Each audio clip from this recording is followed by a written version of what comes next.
ఏమో ఒళ్ళు కాలిందంటాం, అదే ఉడుకు పువ్వు ఆఖరికి ఉడుకుడుకు పువ్వు పెడితే కూడా మనం ఊదుకొని తింటాం. అలాంటిది అగ్గిని ముద్దాడి అగ్గిని ఒంటి కంటించుకొని ప్రాణత్యాగం చేసిన శ్రీకాంతాచారికి మనం అందరం ఒకసారి విప్లవ జోహార్లు అతనికి అమరుని స్మరించుకోవాల్సిన అవసరం ఉంది. ఉడుకు నీళ్లు పోస్తా ఉంటేనే ఒళ్ళు గాలిందంటివి కొడక, ఉడుకు నీళ్లు పోస్తానంటేనే ఒళ్ళు గాలిందంటివి కొడక, ఉడుకు పువ్వల చెయ్యి పెట్టక ఊదుకొని తిన్నవా బిడ్డ, ఉడుకు పువ్వల చెయ్యి పెట్టక ఊదుకొని తిన్నవా బిడ్డ, పెట్రోలు పోసుకొని ఎట్లా కాల్చుకున్నావు బిడ్డ, పెట్రోలు పోసుకొని ఎట్లా కాల్చుకున్నావో బిడ్డ.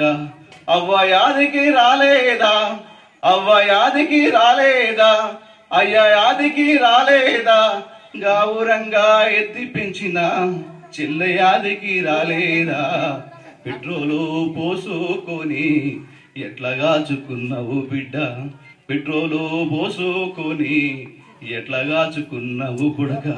లేగా దూడా చూస్తూ ఉంటే తల్లి ప్రేమ యాదికొచ్చరా, లేగా దూడా చూస్తుంటే తల్లి ప్రేమ యాదికొచ్చరా, కోడి రెక్క కింద పొడి పిల్లను చూస్తుంటే మనసు కలుపు మంది బిడ్డ, పెట్రోలు పోసుకొని ఎట్లా కాల్చుకున్నావు బిడ్డ, పెట్రోలు పోసుకొని ఎట్లా కాల్చుకు. అంటే మనము వాళ్ళని అమరుని స్మరించుకోవాల్సిన అవసరం ఎంతైనా ఉంది. వాళ్ళ